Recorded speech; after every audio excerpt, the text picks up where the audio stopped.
Welcome to My Morning Cup, a podcast produced by Costa Media Advisors and brought to you by the generous support of the Tennessee Valley Authority. To learn more about TVA's impact on our community, follow TVA on Instagram at TVA and on Twitter X at TVA News. My Morning Cup, where we have interesting conversations with genuine people. I'm Mike Costa, your host.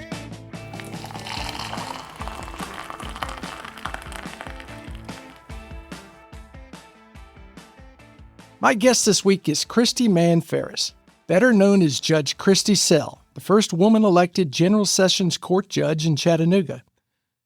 Christie, before we talk about how wanting to be a broadcast journalist leads to a career on the bench, let me ask, what's in your morning cup?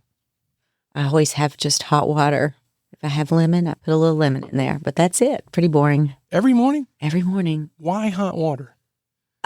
It gets the routine of having a cup of coffee, but yeah. I realized a long time ago, like a lot of things as we get older, I don't really like coffee. And so why am I drinking it? That's true about things as we get older. It's like, why have I been doing this? I've never enjoyed it. Exactly. Well, that's a good enough reason. Yeah. Well, thank you for being here. Thank you so much for having me. Yeah. Long been an admirer of what you do. 19 years on the bench now. That's not where it started, though. So where'd you grow up? In the Brainerd area? I did. I grew up in the Brainerd area. As I say, I lived in Chattanooga my whole life, and there's a whole 5-mile radius of my life, except for when I went away to school. Grew up in Brainerd, worked downtown.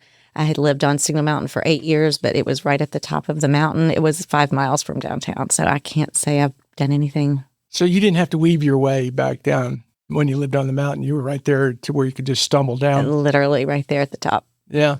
Talk about growing up in the Brainerd area. That's such a central core to the city that I think is probably underrated too.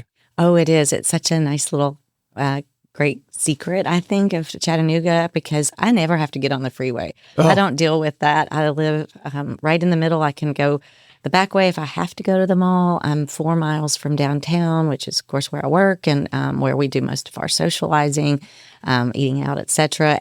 But I grew up there in the Brainerd Baptist area. I went to school, the Catholic school at OLPH right there, also in Brainerd. And then Notre Dame High School, which is, right over the ridge. And I live on the ridge now. I just love it. I love the old houses. I love the central. Even when I lived in Memphis for my brief stint in school, I lived in Midtown. So I consider Brainerd sort of the Midtown of Chattanooga. Yeah, it really is because I grew up in Memphis and they're very similar. And I guess that's one of the two things we have in common. The other is understanding OLPH and Notre Dame, Cradle Catholic. Yes, that's how I always call it, a cradle Catholic. Yeah. As I like to tell my wife who converted, I was born into the club. I didn't have to learn the rules. Yes, the learning them is a lot harder than growing up in them, for sure. Yeah, isn't that the truth? So what did you do for fun as a kid growing up in that area? Was it typical growing up of playing in the streets and coming in when the street lights went on? No, not for me. So my mom was a single mom and worked, and so I went to school. I went, did aftercare or whatever that was, and she was very strict in a most wonderful, loving way. And so, no, we weren't allowed to go down the street or things like that. She kept an eye on you. She did, but I spent the summers, at the pools. But we went to camp every summer, so that was where I found my fun, was in the summers. And then, of course, participating in activities as I got older, but mostly was summer camps. That's where I guess I found joy for all activities. And I'm that master of none, but as they say. Do you have siblings? I do. I have a younger sister. We're less than 2 years apart, and she also lives here in Chattanooga. She had a stint away for a while.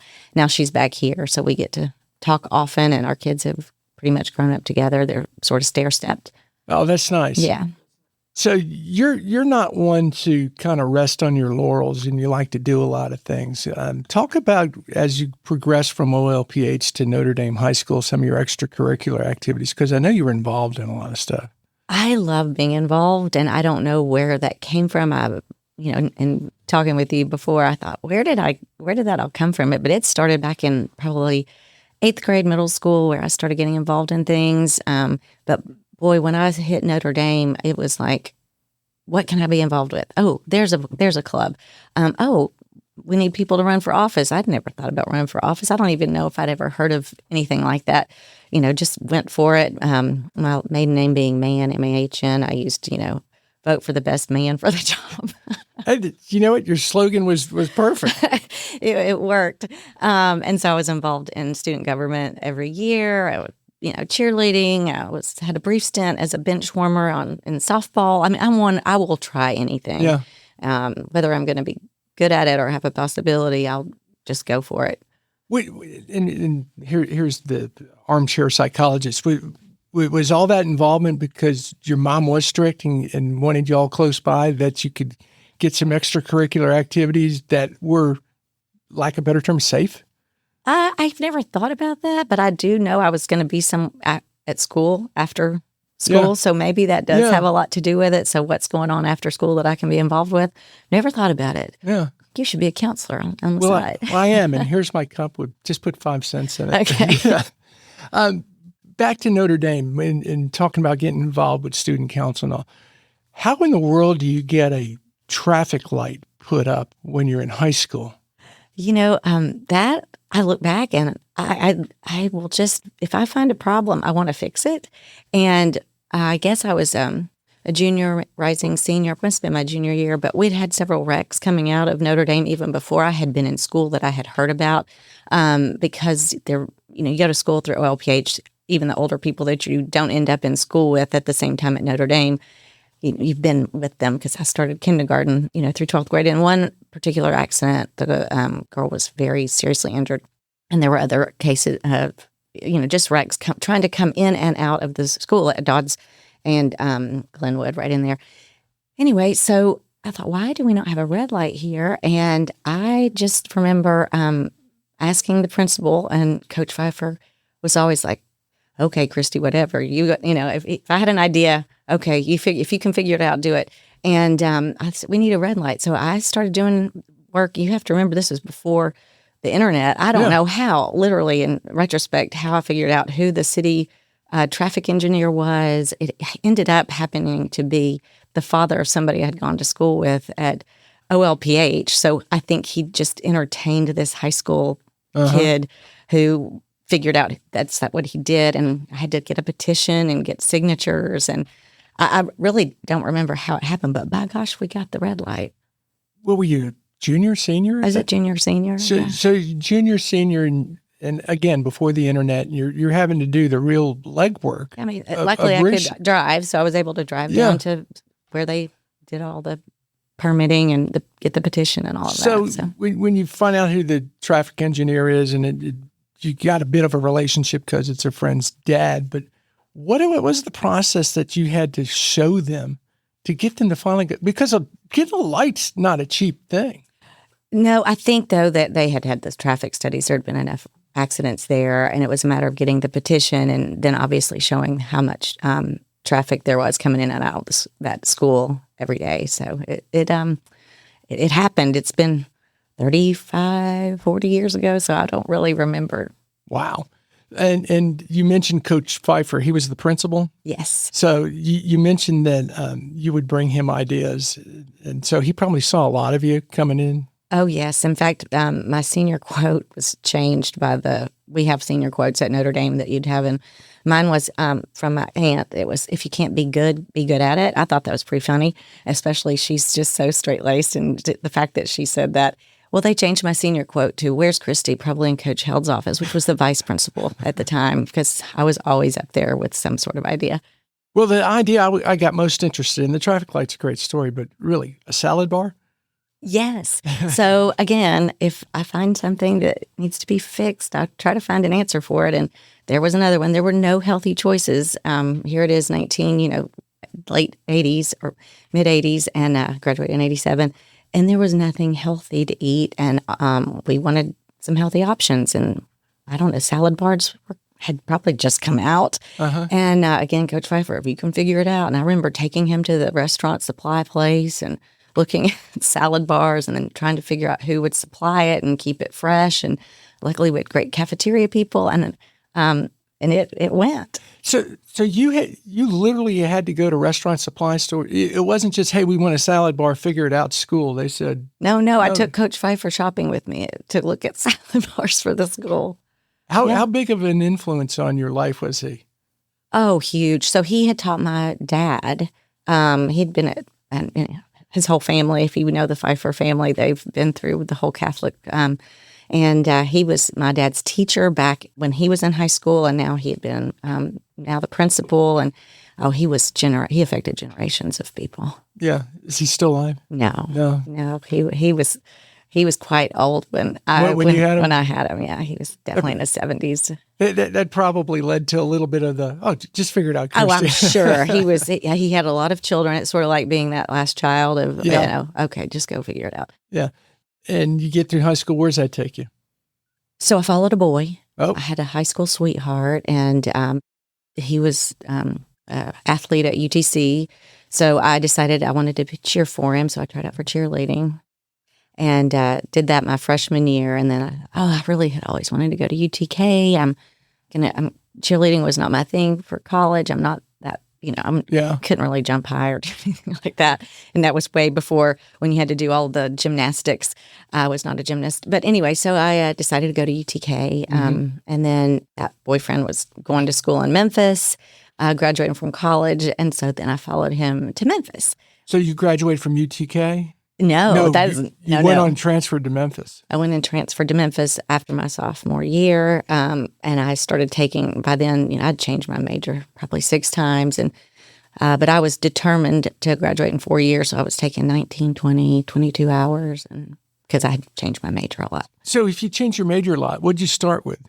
I started in education, and then I realized, and this is thank God for teachers, because I am not a teacher. I learned that. I think those are probably the best lessons in my life. I figured out what I'm not good at as much as anything that I am good at, which there are a lot of things I'm not good at, and teaching was not one of those things. My kids would tell you that. Absolutely. So anyway, I changed and went to psychology and accounting, which I know it does not fit my personality at all. So anyway, then I ended up realizing journalism was what I wanted to do and communications, and I loved that. Really? Yes. So I started interning at Channel 3. Before you went to Memphis? Or? Right. Well, we had a summer before Memphis, and then I came back in between my junior and senior year and interned there, and I had a full resume tape. I realized I was there literally like 7 days a week. I got the internship because I wouldn't leave them alone. And finally, got the bug. I had the bug, and I was just, please, I will be here. And I knew one day a story would break, and there would not be somebody to cover it. And sure enough, I was with the cameraman, Tommy. I can't remember. Tommy Eason. Tommy Eason. Yeah. And he's like, "All right, Christie, here we go. Here's your chance." And he put that camera on, and from then on, I got assignments, and I had a whole tape. Do you remember the story that was your? I actually do. It was a really bad car wreck, and I will never make that wish again for a story to break. So it was not one. Well, that's that's the hard thing about being particularly a broadcast journalist. So much of the big breaks are contingent upon bad news for someone else. Yeah, no. So I was not happy that was my breaking story, but I did a lot of. I covered the troops coming through. Chattanooga. I was on top of the bridge in East Ridge back in the day when Gulf War I. That was amazing. But anyway, Christie Mahn, Channel 3, Eyewitness News. So you went through. Oh, I'm going to get into psychology, want to get education, and you land on broadcast journalism.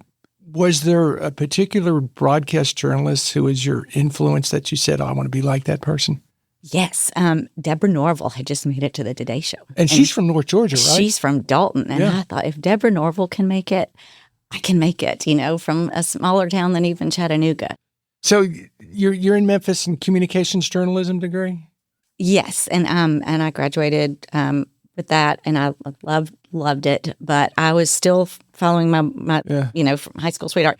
And I didn't want to leave Memphis, and Memphis was a top 10 market. You would know that. And so I was not going to break in there. So my options were going to be to go to Jonesboro or Tupelo and have a camera on a shoulder and be doing my whole broadcast by myself. And cameras were a lot bigger then. Yeah, they were huge. And I mean, that's a drive from Memphis to Tupelo or to Jonesboro and all of that. And they're 90 miles of hill. Yeah, and make no money, of course. So his brother said to me, walking through a dining room, I'm like, what am I going to do when I graduate? I don't want to go to Jonesboro. I don't want to come back to Chattanooga, although I did have an opportunity to do that. But that was 6 hours from Memphis. And so this person I didn't think had paid any attention, passing through, said, I think you're smart. You should go to law school. This is your boyfriend's brother? Mm-hmm. Yeah. And I loved that idea. It's not the first time somebody had made a passing comment that I like to argue, which is funny because I hate to argue now. I can't stand it. But, my youthful self, I guess, did.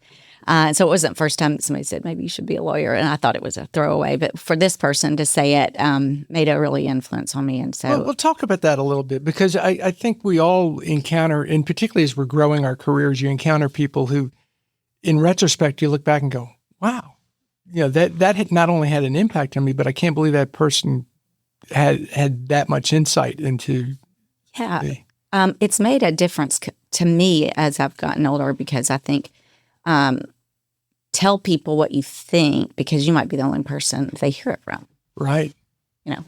Yeah, because if you don't, you may never have discovered law. Right. And when I say tell them what you think, I mean, and recognize someone's attributes and things and let them know what they are. Yeah. So he says, you ought to look at law school. What do you do after that? Again, it's before the internet, so I really don't know if I went to a career person or what. I took the LSAT without Did looking you study at it. for it? Or? No, I had no idea you studied for the LSAT. I didn't know anybody that had gone to the law school. I mean, my uncle was a lawyer, but he was older. He was here, Mike Mann. He was actually the county attorney, but I had never talked to him about any of that. And now I'm in Memphis, so I didn't know you studied for it. And I do remember someone telling me right before, make sure you fill in all the blanks, because some tests you don't want to fill in a blank if you don't know the answer. But the LSAT was, you've got to make sure you fill in. It's better to have it filled in than not. That's all I knew. So how did it turn out? Well, it obviously turned out well. I mean, got into law school? Yeah. So I decided my senior year. So I tell people, especially people who graduate from high school, like, you don't have to know what you want to be when you grow up. Just whatever you choose, do your best. So my high school sweetheart was in medical school, so we studied all the time. So I fortunately had great grades. I love school. I love learning. So that was never a struggle for me to want to learn. And so I had good grades, luckily. And what's interesting is, it doesn't matter what your major is to go to law school. And communications ended up being great. All these people usually are in English. Yeah. And so they're used to writing, very flowery and long. And I was used to, you got to get to the facts. You got to shorten them down. And the best legal work you ever find is the shortest. It takes the longest, but it's the shortest, because just tell me the facts and get to the point. I forget whose quote this is, but it's some writer. It may have been Mark Twain. He wrote someone a letter and said, I would have written you a shorter letter, but I didn't have the time. Exactly. Yeah. It's so point. Point. And back to the communication aspect of that. One of the things I've learned over my career is that I found it to be such a valuable degree, because that's the first step in anything you do. It's the first step in interviewing. It's the first step in getting things done. If you can't communicate with people what your ideas are or present yourself in a way, you're in trouble. You are. I'm not always good at it, that's for sure. I will often say I am clearly not communicating well, and but I always know it's usually on my end, and I try to figure out, okay, how do I best communicate this idea? I want to talk a little more about the law, but I also want to talk a little bit about your time in Memphis, because I'm from Memphis, and I want to get your feelings on Memphis, just because, and I'm just going to tell you straight out, I think it's an underrated city who gets a bum rap. Yes, it has a lot of problems. But what was your experience? I loved Memphis. Now, I did not send one resume to Memphis when I graduated from law school, because, of course, it's a big city. I knew it would be double what the pay is. And at that point, I realized I wanted to be in Chattanooga or Charleston, which is where I spent an amazing summer for 10 weeks at a law firm there. But the Naval Academy had closed, so nobody was hiring because they didn't know how that was going to affect the economy. And I loved Memphis. I loved the food. I loved the music. It was so unlike Chattanooga because back then Chattanooga didn't have what it has now. Yeah. So there was This was early 90s, maybe? Yes. So I graduated in 94 from law school, and it was just I had the best time. Loved it. Yeah. I thought the architecture, Midtown is so beautiful. Gosh, the old homes. It's a friendly city for when I was there, and I just really loved it. Yeah. I'm a fan of Memphis. Obviously, I've been here 25 years. I still have family there, but when I'm a few years older than you. When I was growing up, I would tell people the 70s and 80s were a great time to grow up there because you could go into any bar and see a world-class blues band and not pay a cover charge. Absolutely, Bill Street was awesome, but they paid a lot more because it was a big city, and I did at least know myself. There's a lot of things I still don't know about myself, I think, but especially at I graduated young. I graduated at 23. I turned 24 shortly after that. From law school? Yes. God, it took me 23 before I got out of UT, much less a law degree. Well, I was motivated, and I'm young. I'm at my late September birthday, so I've always been young. Graduated, high school at 17, and anyway, so I knew that Memphis would pay probably at least double, and I knew if I at that age that'd probably be where I made roots and stayed. And I knew I wanted to come back to Chattanooga, so I didn't send any resumes there. I went straight to Chattanooga. Talk a little bit about that transition of Chattanooga, and what I'm getting at is how Chattanooga changed and how while you were away, it began to change for the better. Oh, absolutely. When I left in basically, I guess it was 89, I was like, I'm never coming back to Chattanooga. Yeah. And by 1994, this is the only place I wanted to be. And I can't believe, I was so detached because of the age that was what was going on here. It's fun now to learn about the history and see what Bob Corker was doing and everybody else. I think his name has been mentioned in every one of your podcasts. Yeah, I actually, it's a contractual obligation we have.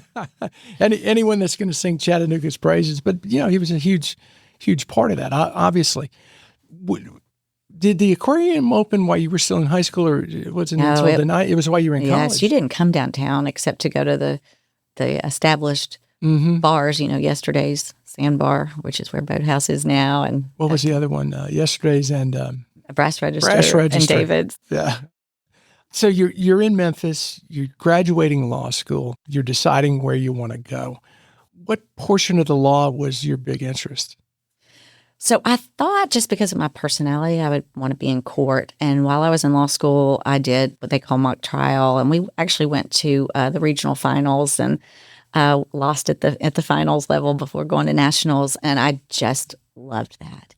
And then I coupled that with yet another learning moment of what I don't like to do, which was I spent the summer with my fabulous firm as an intern, but it was the summer that CBL went public, and they had a REIT, a real estate investment trust is what it's called, and that it requires due diligence. This is not the most exciting thing to talk about, but for that entire time, all we did was read leases as part of due diligence. I mean, I've read literally thousands of leases along with the other interns. And if there was one thing I learned was that I did not want to be a real estate attorney. How do your eyes not gloss over and just go, oh man, or your mind just start wandering when you're hearing? I don't know. It's probably a good thing we didn't have cell phones back then because they probably would have distracted us. But we shot a lot of rubber bands across a big room where everybody was just sitting in a room, reading leases after leases. Well, and that was a big deal for CBL to go public at that time. It was huge, absolutely. But the good thing is, I really worked hard, even though I did not want to do that kind of work. And that was another thing that I learned is if you work hard doing whatever it is you're supposed to do, you will go to the next level, whether it's learning what you didn't want to do, or in my case, I think maybe working hard on something that the people I worked for knew I didn't want to do as a career is why I ended up being employed there later. Well, and what was the name of the firm? Shoemaker and Thompson. Shoemaker and Thompson. So you leave Memphis, you get on with Shoemaker and Thompson, and you're a staff lawyer. Not there was a little jump in between there because I had interned with them between my second and third year of law school. That was when CBL was going public, and then but my first job was with the chancellors as a law clerk, which was so invaluable, especially I had no idea I was going to be a judge one day. I did not have politics in my mind. I don't consider running for judge, even though it is running for office. It's being it's political. not really politics. Yeah. But I didn't know, and I had no motivation, or not motivation, no thought of being a judge one day. Well, it just seems so far-reaching. I'm just excited to be a young woman practicing law. Yeah. So I went in with them, but it was so great because even as a lawyer, to know what judges are looking for in a case really, I think, helped me in my practice. And what would something like that be? I'm just curious. When you say what a judge is looking for in a case, what was it that you learned that said, okay, we got to prepare this? Or I think the way you present yourself and how a judge is perceiving your presentation of a case, a judge needing to maybe look past an attorney's presentation to the facts. Also, there's so many layers. Like just because an attorney is great, you still have to look at the facts behind that. Or maybe because an attorney isn't so great, you have to look at the facts behind it. And so it was just a really great way to look through their eyes as I got to sit through all the cases and then help them do the research and help write the opinions and the orders. And it was just for a year. I also had the advantage of learning about the law firms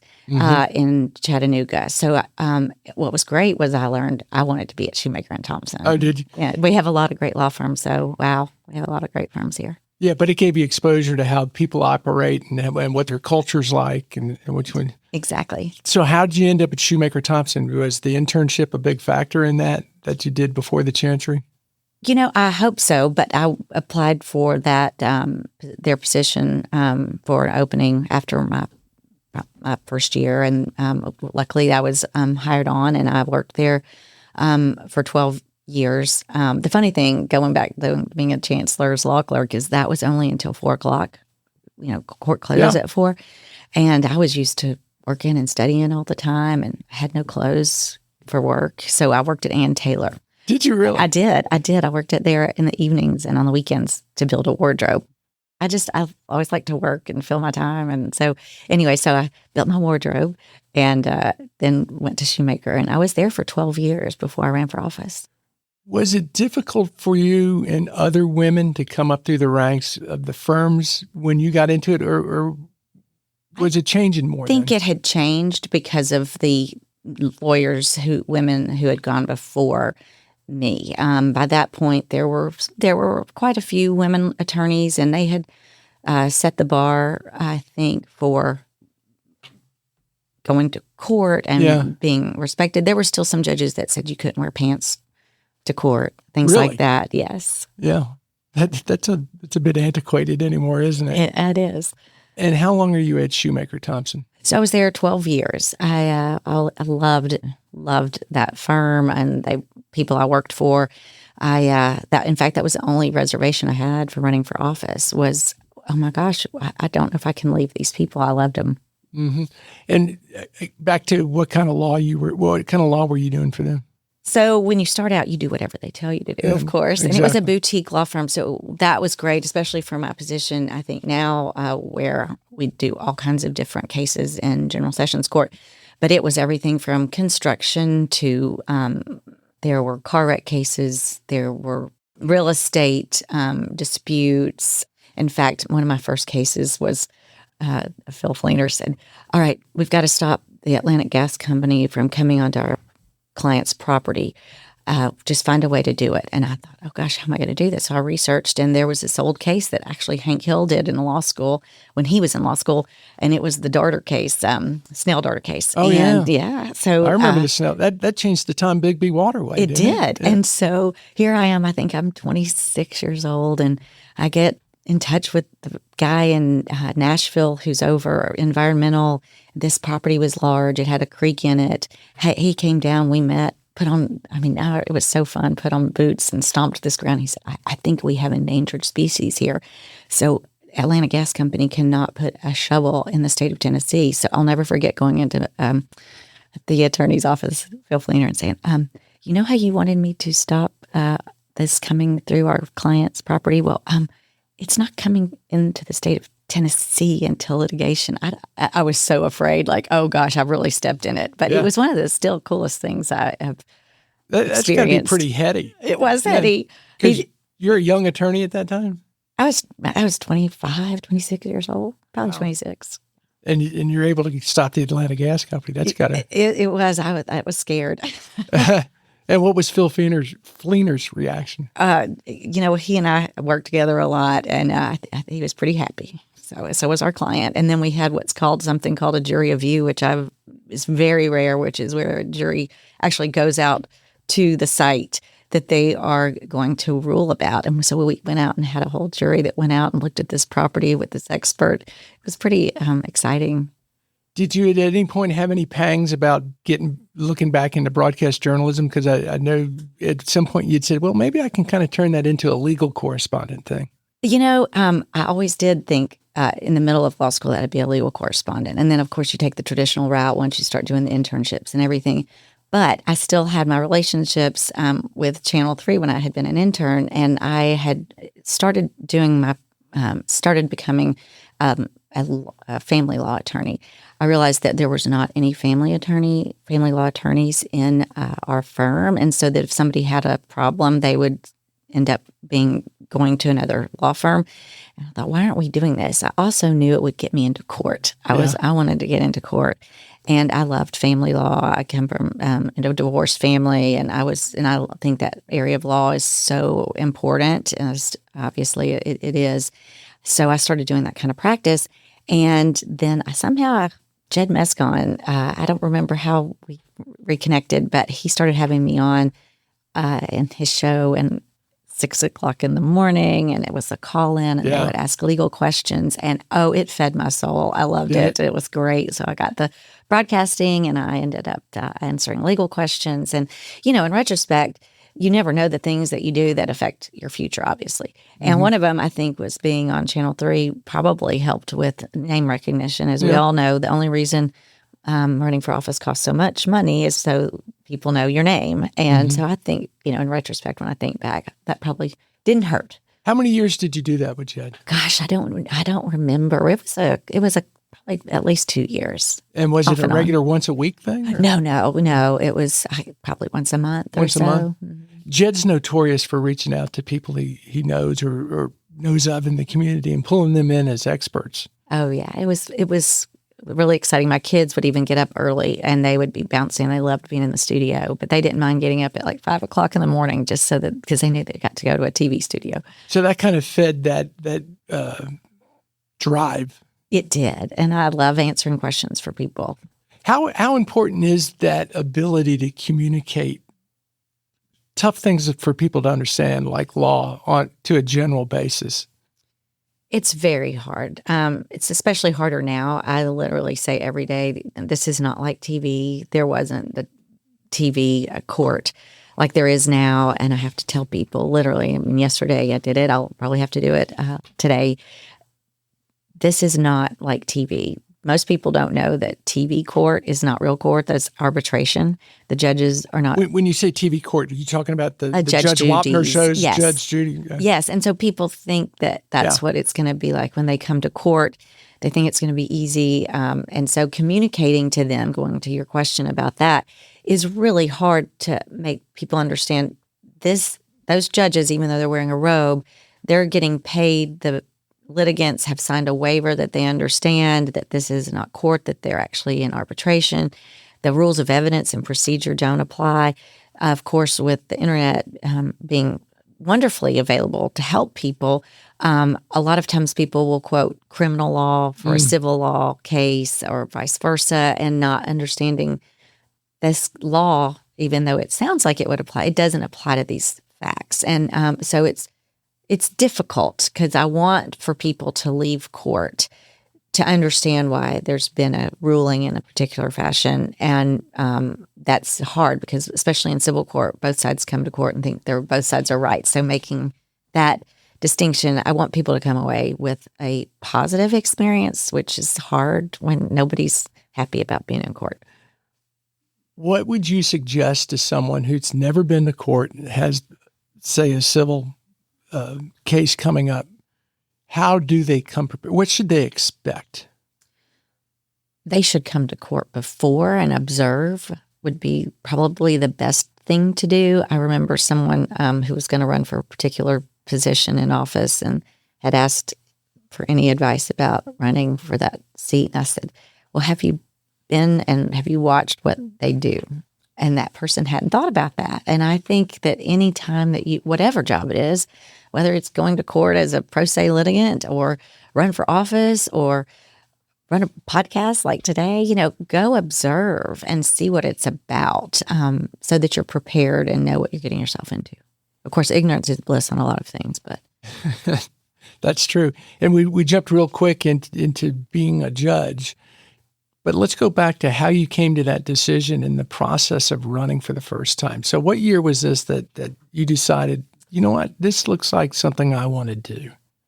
So I ran, the position became open in 2006. And my good friend, Lee Davis and his wife, Heather, we used to run with them, like run around the mountain, and our kids were growing up together. And while they were playing, he was always saying, there's going to be a position open. I think you should run. And I thought this literally was probably off and on for 2 years. And I thought he was joking.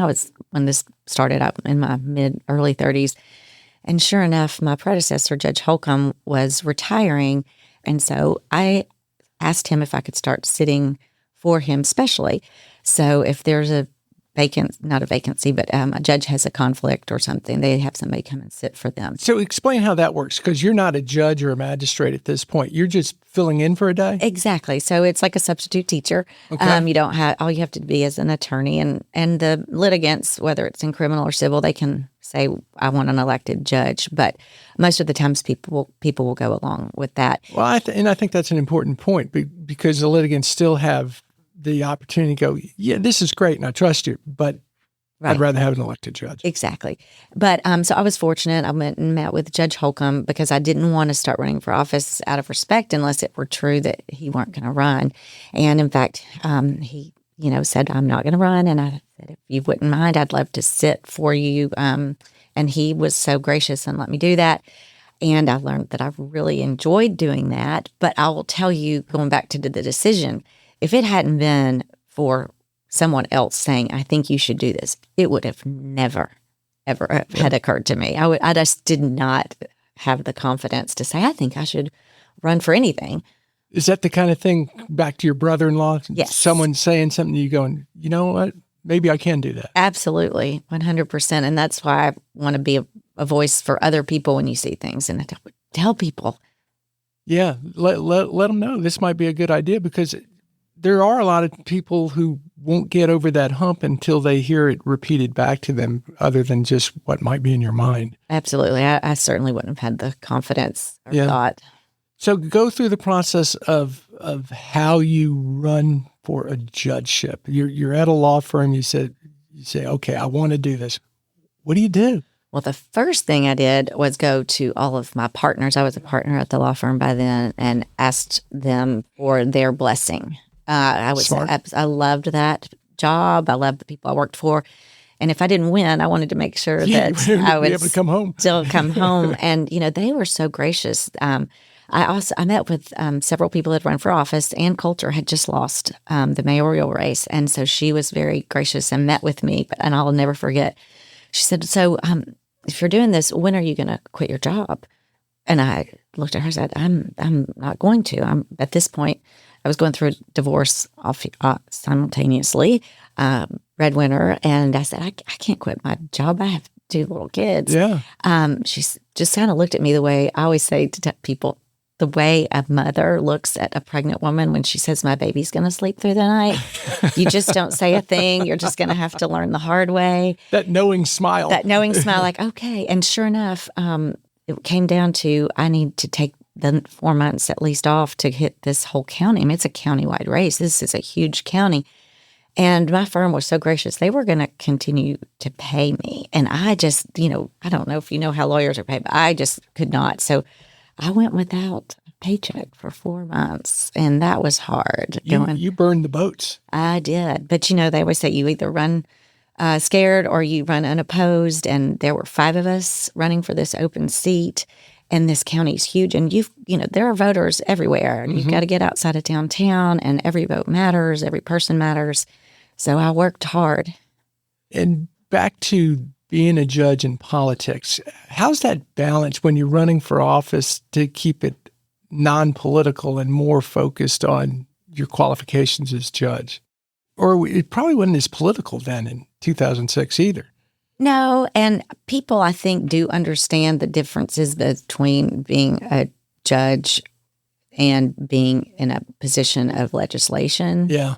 Where you're making legislation, and just explaining to people, this is why you should be interested in who the judge is, whether it's you become, a lot of people think, oh, I don't need to worry about it because I'm not a criminal. Well, what if you're the victim? You need to worry about who the judge is, or do you have children? They might end up with a speeding ticket one day. You need to know how is that going to... I've been in a few of those. Right. Is this judge going to be firm and with whatever the situation is, and make sure people understand what it is that a judge does? What if you have a car wreck and you're the one that was in the car wreck? People often think of judges as just in a criminal sense, and there's a whole civil side as well. Yeah. And so you're running.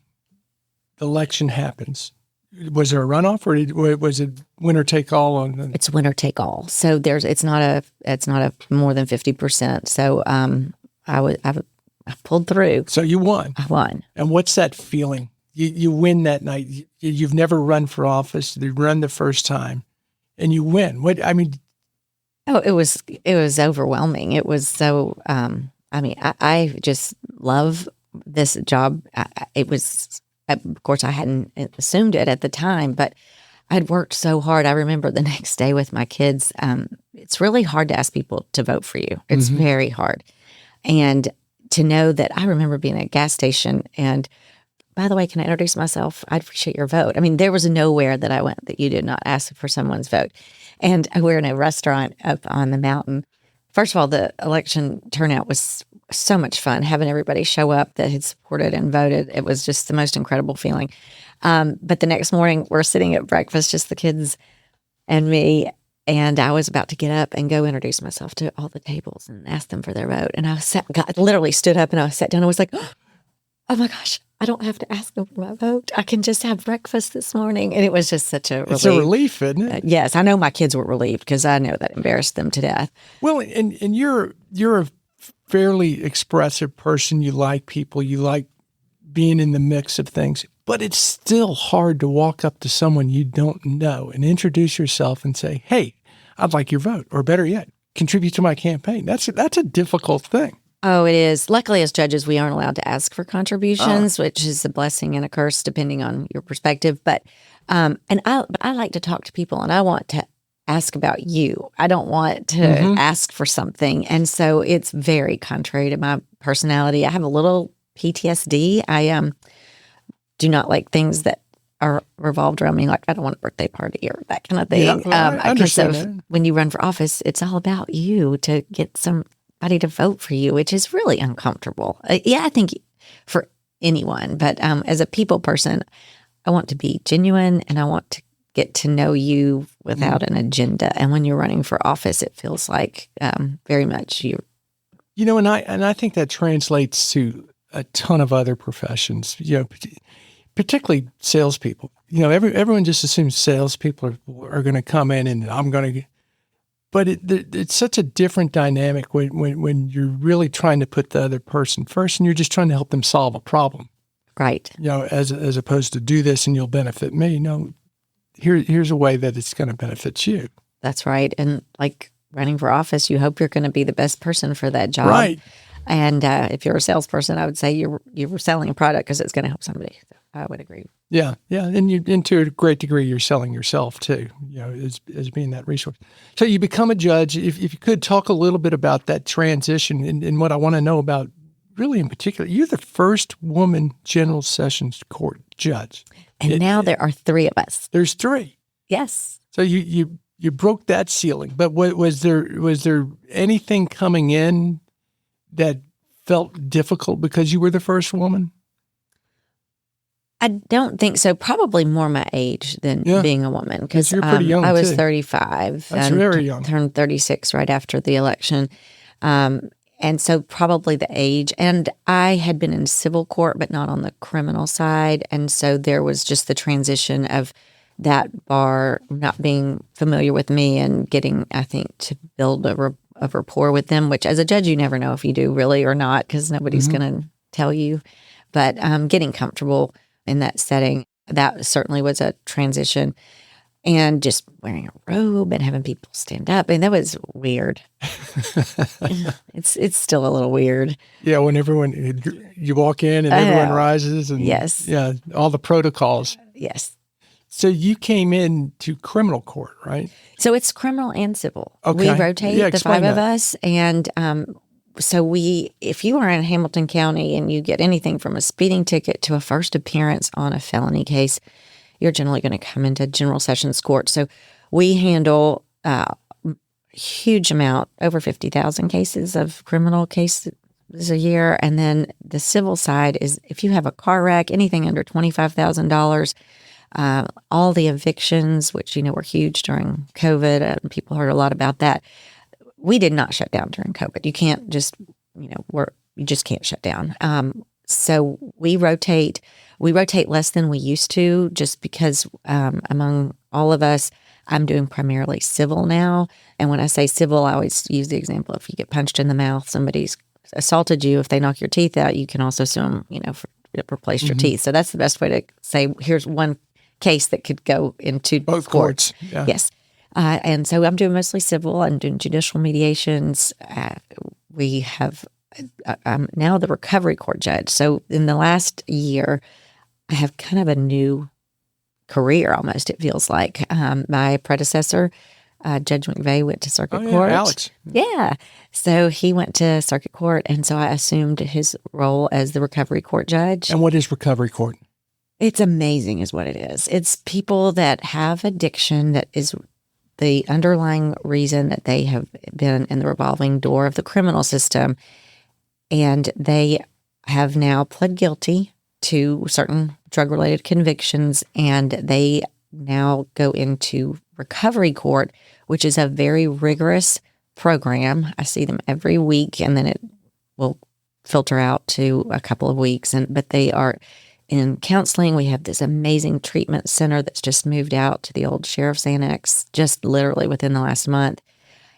And it gives people an opportunity to recover and get out of the system. And if they graduate, then the hope is, and the statistics are high, that they will not get back into the system. It's not a get out of jail free card when you realize what these people have to go through, and that they're looking at a minimum of 2 years in custody, incarceration, if they don't complete the program, if they get terminated. It's a huge investment in themselves.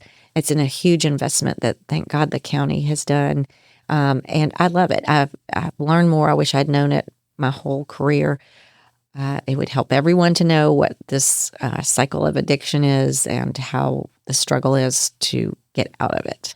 What would you say, in general, is the general percentage of people you see in front of you that addiction has brought, not in recovery court, but has caused their legal problems? Oh, gosh, it's well more than 80%, maybe. That's probably low. So if recovery court can do its job, it's going to really have Absolutely. We have the statistics. I don't have them with me. I should know them, but off the top of my head. But for just our program, the statistics are amazing. So we have recovery court and sessions court and in felony court with Judge Dunn, Amanda Dunn. And so that's been a great addition to my career purpose. Yeah. I absolutely love it. And it sounds like probably something more Chattanoogans need to know about. It really is, especially when you think about that addiction does drive so many bad decisions that a lot of people, in fact, I always say less than 10%, now that's probably also high, are making bad decisions out of being bad people. Yeah. Most people are good people making a bad decision. Maybe they're good people that have an addiction. And so it leads them to make all of these bad choices. So if we can look at that, domestic violence is another one of those underlying factors that lead people into the criminal system. And it's a cycle. Yeah, and addiction plays into that too. It does. Yeah. Yeah. So your career as a judge, I know you got one particular thing you really like to do as a judge. And what's that? Oh, engage with people and hope they leave court having felt that they've been heard and seen. Yeah. So I couldn't narrow it down to a particular area because so many, well, all of the times that people come in, that may be their one encounter with the judicial system. And I always say, if we can't have faith in our judicial system, what can we have faith in? If we can't have order in court, then there's not going to be order anywhere else. And people need to have a place to go where they can resolve their conflicts in a manner where they feel like they've been seen and heard and understand. Yeah, that's so important for both parties, isn't it? It is. Oh, absolutely. What's the fun thing to do? Do you get to marry people? Did you see my face light up? It's my Yes, favorite thing to do. I have married well over 150 couples. Really? And they don't keep track anymore the way they used to, where you could type in an officiant's name. And I did it a long time ago because my colleague, Judge Shattuck, had told me how many he had married, and it was a very high number. I said, "How'd you find that out?" And so he told me, and that's how I had looked up. And I went, "Oh my gosh, I've married 150 people," but they've quit doing that. So now I don't know, maybe 200. But I love it. I love marrying people. It's the happiest thing. That is a cool thing. I've never been able to do that. Well, the funny thing is, I can't tell you many times I say, "Oh, I can't do that," or "I'll have to be late. I'm marrying someone," or say I'm marrying. Let's say I'm going to say I'm marrying Mike Costa, and they're like, "I thought you were married." So I try to reframe the way I say that. I'm going to marry a couple. Yeah. I'm going to go marry Mike. Well, that's news to all of us. Yes, exactly. Christie, before I get to my last question, I want to remind our listeners who makes all this possible. It's thank you to the Tennessee Valley Authority for sponsoring My Morning Cup. Follow TVA on social media to learn more about its multifaceted mission of service, and visit TVA.com/do-good-here to explore exciting TVA career opportunities. All right, last question. You've probably heard it a couple times. What would you tell that 25-year-old self is important for a happy life? Well, I think it's what I tell young people all the time, especially my kids. Always go through the open door. So many people close the doors on themselves. "Oh, I'm not qualified for that," or "I won't get that job," or I can't run that far," or whatever it is. Just go do it and let the job go as far as you can. And then when you have to make a decision, whether it's between this job or that job, then you make the choice. Or if somebody says, I'm sorry, we can't offer you that position, or whatever it is, just always go through the door. If you go through the doors, then you'll never know unless you do. Well, and that's so important to go back to the comment you got from your brother-in-law about law school and Lee Davis about running for judge. You probably in your mind thought, "Oh, I don't need to go through that door," until you heard someone else. Oh, no, I would never. I would think, I wouldn't be able to do that. Yeah. And so have confidence in yourself, and it's all going to turn out okay. That's the big one. It's all going to turn out okay. We do worry too much. Worrying's not a bad thing, but it's doesn't really have a place unless you do something with it. That's great advice. Well, thanks for being here. Thank you for having me. This has been a pleasure. I've enjoyed it. Thank you. I have too.